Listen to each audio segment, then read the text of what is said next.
Olá, muito boa tarde, meus amigos. Estamos aqui exatamente ao contrário do que foi o último vídeo, que estávamos ainda na seca e transição para as águas, aguardando as chuvas. E aqui vemos já a vegetação com seu potencial típico dessa época de primavera. Então, aqui os animais passaram nessa parcela há alguns dias. Vejam que já praticamente você tem aqui a diferença entre a parte já passada, mais baixa, mas já com o rebrote, e aqui como se fosse um tapete aqui na linha artificial, a parte não consumida. Olha só como é rápido aqui a performance nessa época do ano. O crescimento é muito rápido devido à luminosidade e à quantidade de chuvas, não é?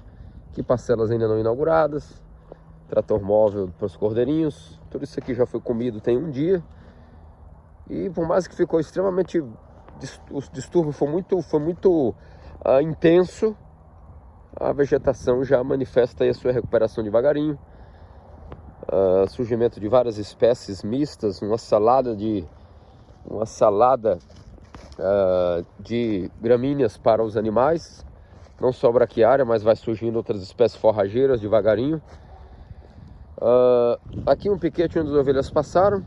Então olha só, essa época é o seguinte: hoje está assim, amanhã já está assim. É muito rápido a recuperação. Ali onde as vacas estavam também já passaram aqui atrás. Olha só, 2, 3 dias a recuperação é muito intensa, muito rápida, muito efetiva, e você tem que acompanhar esse movimento através do pastoreio. Aqui claramente parcela onde ainda vão entrar, parcela que já entraram. Hoje isso aqui vai mudar, vai entrar em descanso. Quando você trabalha dessa maneira, olha só, parcela por parcela pequenina, aqui, depois aqui foram para cá, depois ali vai para o final, volta, as ovelhas vão acompanhando.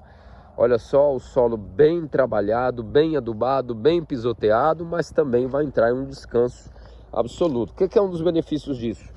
Surgimento de outras espécies forrageiras, como essas leguminosas, que não teriam espaço se não tivessem aí esse distúrbio intenso. Muita gente é contra, chama isso até de erva daninha. Não existe erva daninha, existe a função biológica de cada elemento compondo um todo, não é? Principalmente aquilo que é o alimentar do reino fúngico e do reino bacteriano. Então,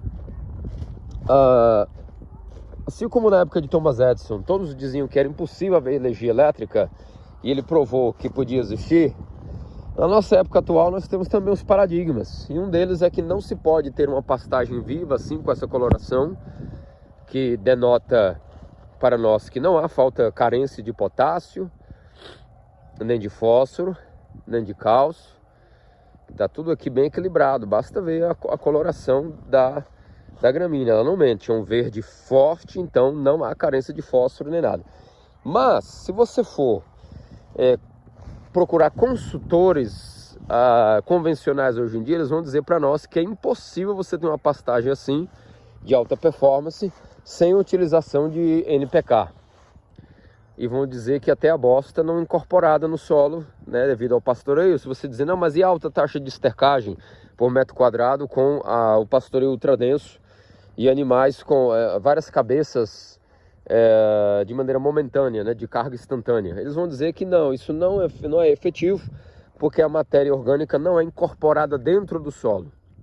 Só que se esquece uma pequena questão. Veja como o arcabouço e o paradigma acadêmico às vezes trabalha com falsa ciência. Ainda que você mostre isso aqui, que ainda que eu acabei de passar aqui ontem, olha só como a vegetação já se recupera, né? Eles esquecem o seguinte: a natureza funciona em totalidades, e nós temos os processos ecossistêmicos. Então, ainda que eu não use NPK aqui, a maneira como a biomimética, né, os animais juntos em manada, né, por pouco intervalo de tempo, eles atacaram uma área determinada, né, com muita carga animal, em um curto intervalo de tempo, no menor espaço possível. O que acontece? Nós vamos ativando o reino fúngico e bacteriano. Para você ter prova de que o grande anabolizante desse pasto aqui não é só o esterco e os nitritos e nitratos da urina, mas também, pela observação, você pode provar. Não adianta você ficar falando, você tem que provar. Não adianta você também vir com método científico que você não pode provar, que fica só na tese. O que é isso aqui? Olha só. Onde houve a passagem dos animais, lá na seca, eles deixaram essa matéria aqui chamada matéria orgânica, esterco, que está começando a estar em processo de decomposição devido à nossa época de águas, né? O que acontece quando você deixou isso aqui sem químicos? Os micélios, esse fungo aqui é a parte vegetativa do fungo, chama-se micélio, esse popularmente conhecido como cogumelo. Tá cheio aqui, todos os nossos pastos são cheios de micélio nessa época. Além de aranhas, além de estercoleiros, são escaravelhos, o rola-bosta. Então, ainda que a matéria orgânica realmente não foi incorporada lá dentro do solo, os processos do ecossistema vão trabalhar em equilíbrio, um complementando o outro. É a dinâmica de comunidades, a complementariedade ecossistêmica. O herbívoro ativou com o casco, com a urina, com o pastoreio, com as fezes, um sistema intrassolo de reino fúngico e bacteriano como esse aqui. Isso aqui é a parte vegetativa de um fungo. Os fungos, as micorrizas, lá no fundo, nas raízes das plantas, elas vão fazer uma barganha. As plantas não viciadas em terem um NPK, né? Aqui fácil na superfície, diluído quimicamente, elas vão ter que saber sobreviver por elas mesmas. O que elas vão fazer na prática? O que sempre a natureza fez. O herbívoro trabalha com o elemento biológico vegetal. O vegetal trabalha lá embaixo em simbiose com o reino fúngico e bacteriano. Nas micorrizas, esse sistema fúngico que interliga as raízes das gramíneas, esses fungos na ponta das raízes vão fazer um sistema de barganha em troca de carbono e de açúcares. Então agora nessa época, com a fotossíntese, com o sol e a água, açúcares serão processados pela respiração da planta.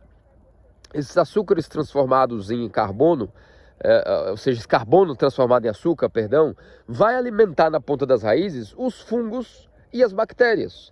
Em contrapartida, o que fungo e bactéria sintetiza? Sendo alimentado eles com açúcares, o que eles sintetizam nas raízes das gramíneas, das pradarias ao longo de todo o mundo, das savanas? Sintetizam nutrientes, micronutrientes fundamentais para que a planta deles, do solo, das bactérias e dos fungos, tenha isso que nós chamamos aqui dessa não carência de potássio, de cálcio, de fósforo, né? E o que acontece de magnésio? Quando isso acontece, o que acontece? As plantas estarão tão bem nutridas que o animal que as come também estará bem nutrido. Quando você começa a viciar o seu pasto todo ano, 2, 3 vezes nas águas com NPK, com ureia, com isso, com aquilo, você está falando para a planta o seguinte: eu vou alimentar só você diretamente com a mamadeira. Você não sabe mastigar, então o desenvolvimento dela é viciado naquilo que é de mão beijada, uma alimentação artificial. Você depende de insumos de fora, aumenta o custo de produção e o seu pasto fica viciado. Quando é um pasto aqui livre como o nosso, animais livres, pasto livre, tudo conforme a natureza, os ciclos naturais, você não tem gasto com insumos de fora e a fotossíntese passa a ser o seu elemento que você vai mais observar. Então tudo isso vai te levar ao seguinte: você tem que observar o crescimento da forragem e a hora correta de você adentrar com os animais. Para isso nós temos que ter um conceito do tempo de recuperação, que não é necessariamente olhar a altura das plantas para fomentar aí cálculos de entrada e saída conforme a altura da planta. A altura de entrada, a altura de saída, não é isso que nós queremos. Nós queremos acompanhar a curva sigmoide de crescimento da forragem. O que é isso? Assim como um gráfico, existem vários tipos de curvas, existe uma curva de crescimento exponencial, depois crescimento lento, depois um crescimento que volta a ser exponencial, forma uma curva sigmoide no conceito gráfico e matemático. E a forragem, ela cresce conforme isso, conforme uma curva sigmoide. Quer dizer que assim que ela é podada, ela tem um pequeno crescimento lento, depois a saliva dos animais e as enzimas do pastoreio ativa um crescimento rápido da folha, que depois ela começa de novo a ter um crescimento lento. Quando já está, por exemplo, numa certa altura, o crescimento da forragem já diminui. Então, você tem que acompanhar esse pulso, essa descarga de carbono que o reino vegetal naturalmente possui. Não me interessa aqui botar NPK de fora, tampouco me interessa ficar muito preocupado com altura de entrada, altura de saída. O que me interessa aqui é o tempo de recuperação, baseado na curva sigmoide de crescimento da forragem. Então, às vezes, quando a planta foi consumida e a saliva dos animais ativa o crescimento, é como aqui. 2, 3 dias cresce lento. Quando começa a botar a lâmina 10, 15 centímetros para fora, ela vai embora no crescimento exponencial rápido, depois ela diminui, ela vai começar a ter um crescimento lento. Você tem que saber acompanhar esse ciclo para que você esteja sempre não pulando etapas e nem atrasado, mas nessa época da primavera-verão está no chamado acompanhando o pulso de carbono, a captura e o descarregamento do carbono nas raízes. A planta cresce porque ela tem que produzir energia através de sua respiração, que é a fotossíntese, o processo no qual ela produz a sua energia. E nisso ela captura e depois descarrega carbono. Quando ela é podada, esse carbono também é descarregado lá nas raízes.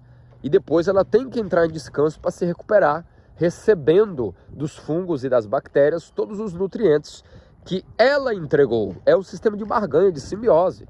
Então olha aqui, esse piquete não foi ontem, nós vamos montar ele agora, os meninos estão ali me ajudando e fazendo isso que eles adoram, que é ver a coisa andar, ver o aparelho, a tecnologia funcionar.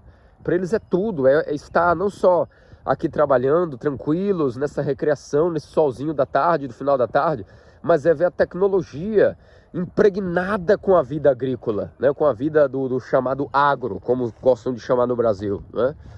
Ao contato com os animais, com a saúde, com a imunidade, né? Livres. É um ser humano livre, dotado de segurança. Olha como ficam animados os meninos com segurança, eles sabem o que estão fazendo, sabem medidas, matemática, calcular, medir, conhecimentos de ciência, de biologia.